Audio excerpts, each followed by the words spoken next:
Hey everyone, Theron Asbury here with finished last year in 2021 at the Columbus River event. That same tournament's coming up this coming weekend, so we're going to interview Gene, talk about last year's tournament, what he predicts for this year. A lot of great content coming your way, of course. Before we get started, Revital Outdoors is very excited to announce we are doing a $2,500 giveaway to a lucky angler at the end of the year. To enter in for that $2,500 giveaway sweepstakes package, all you have to do, you see the rotating banner at the bottom of the screen. Hit that link at the top of the description right below this video. That just takes you to our entering process. It takes 3 seconds to enter. I promise you, if you're an avid angler like myself and Gene and everybody else, you don't want to miss this. A lot of great stuff going to be featured in this giveaway. So make sure you hit that link and get in. Subscribe to our YouTube channel if you haven't already. Check us out on Facebook and Instagram. That's Revital Outdoors. And if you've never heard of Revital Outdoors, we're a premium CBD company. We offer premium CBD products to all the outdoor enthusiasts out there. Our products are THC-free, made right here in America. They're great for combating all the different ailments that hunting and fishing enthusiasts out there endure in the field or on the water. So check them out. You can purchase them directly off our website. And right now, because it's Mother's Day coming up on Sunday, we're offering 30% off our melatonin CBD. So really great product. It's a product that I absolutely love. Help you sleep better at night. Doesn't give you that groggy feeling the next day. So check it out on our website. That being said, let's go ahead and bring Gene Brown right into the studio. Gene, how you doing this evening, bud? Good. How you doing? Doing great. So, well, Gene, checked out your profile on Major League Fishing. You've got a lot of great success in the Mississippi division.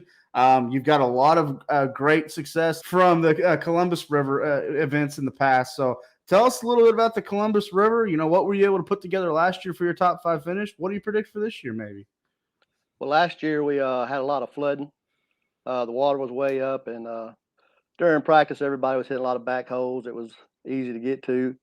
But come tournament day, checked the river status, and my game plan changed from takeoff because the water done dropped and knew I couldn't get into several of the holes we've been getting into.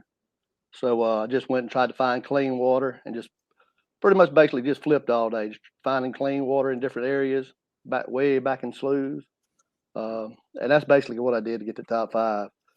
This year, the weather has been up and down. I mean, we've had 80-degree days and turn around and have 30-degree days. This water's been up and down. So the spawn, it's kind of been held up a little bit. There's fish that's done spawned. I've seen there's still fish on the bed. We also got a shad spawn going on. Mm-hmm. The weather's been holding up pretty good here lately. We've been pretty steady here the last week. And the river, they look good. It's clean. And right now it looks like it's going to be anybody's game. Okay. When you say you were fishing those backwater sloughs, were you fishing kind of like backwater oxbow areas? Were you fishing the backs of creeks, you know, the mouths of those creeks? Getting up really, really shallow, or just how far back were you going? Oh, you'd had to go all the way to the back of them. I mean, Wow. The water started dropping that day, so a lot of the mud hadn't pulled out yet. And as the day went on during tournament day last year, the mud would ease out and it was clearing up. So if you stayed there long enough, you could put up a little pattern for a little while, and you just had to keep moving and finding more clear water. I got you. So for this year, you said there's still fish kind of spawning. There's going to be a shad spawn. Talk to us a little bit about fishing shad spawn in a river situation. There's a lot of current coming in. You know, the Columbus River, I don't know if there's any tides that affect that river system, but it can be a little bit challenging to fish a shad spawn. So how do you kind of approach it? This year, a lot of times we got a lot of grass, but we don't have the grass we used to have. You could target them shad spawn around that grass.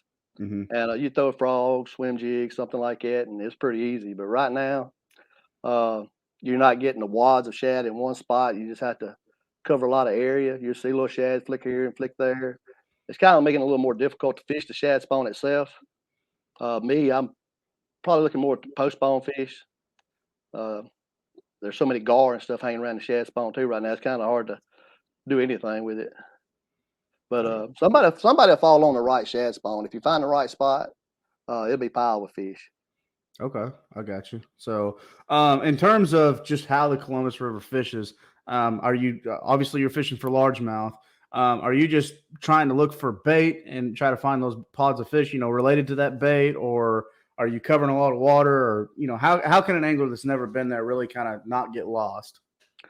Right now, I mean, you can fish about anything right now. Like I said, the river's clear. I mean, you can catch fish out on the river. You can catch fish up the creeks. You can catch fish in the sloughs. There's a lot of junk fishing. I mean, you had to cover a lot of water in a day. I don't know myself anywhere you can probably go catch 5 fish in one hole right now. So it's best to put your foot on that trolling motor and best not come off of it. Okay. You said you're a guy that likes to pick up that big flipping rod. If you don't mind me asking, what's your flipping setup consist of? Starting with the line, do you flip with fluorocarbon or braid, or give us maybe insight to that? Are you flipping a big weight, smaller weight, and are you throwing a creature or a crawl or anything like that? Just kind of give us an idea of how you like to approach a flipping bite on the Columbus River. This time of year, I flip monofilament 20-pound test. Like I said, Columbus. When we say clear, it's probably something like Pickwick's muddy. I mean, you can't see 3 foot down. Around here, if you see 6 inches down, you're doing good. But like I said, you ain't really that worried about the line size. Mm-hmm. Me, I use anywhere from an 1/8 to a 1/4 ounce weight on my as far as my weight. Mostly flipping creature baits, sometimes lizards. But this time, a lot of it's creature baits. Mm-hmm. Mm-hmm. Okay.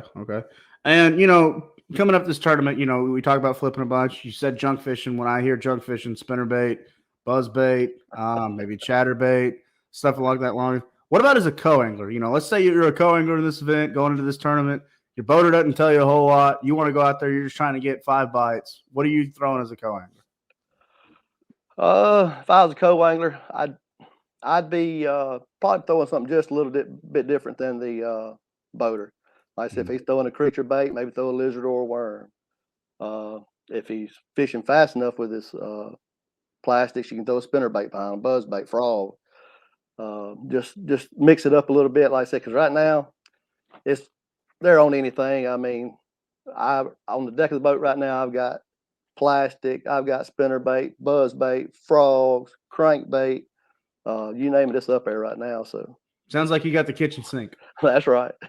I got you. You need it out here on Columbus. That's for sure. A lot of different things doing. Are you a guy that likes to run and gun and cover a lot of water? Yeah, I move a good bit. Do you? I'm not very patient. That's what my daughters tell me. I got one daughter who can sit in one little hole and be content fishing all day long. My other one, she's kind of like I am. If she's got to throw a worm and just drag it, you might as well just throw her out of the boat. Yeah, I'm with you. If they're not biting, they're biting somewhere. Let's go find them. That's right. Like I said, when it's this hard to find bites, I mean, there'll be more fish caught than people think on Columbus this weekend. But like I said, you're gonna have to cover a lot of water, and if you ain't getting bit there, you better get to moving. What do you think it's going to take to win the tournament, and then what do you think it's going to take to cash a check?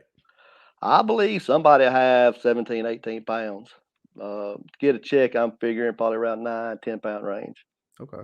So kind of the norm throughout the country. You got a guy that really strokes them. You always got that guy in the field. You always hope it's you. And then, your standard, just go get 5 bites and you're probably going to be in check line. That's right. I got you. So, well, Gene, I took a look at your, before we let you go, I took a look at your social media. You got a great family. You just mentioned your daughters. They love to fish. You got a great group of friends, it seems like, that you kind of travel around with there in the Mississippi division. Some people that help you out as well. So anybody you'd like to give a shout out to before we let you go? Well, you always got to thank your wife, because I've got a wife that's tolerated this for a long time. Said Leanne, she puts up with a lot. When I was gone, when the kids were young, she never complained. My girls, Andrea and Molly, they grew up, loved fishing. Molly still loves to fish. She don't like the tournament scene as much no more, but she still loves to get out there and whack on them.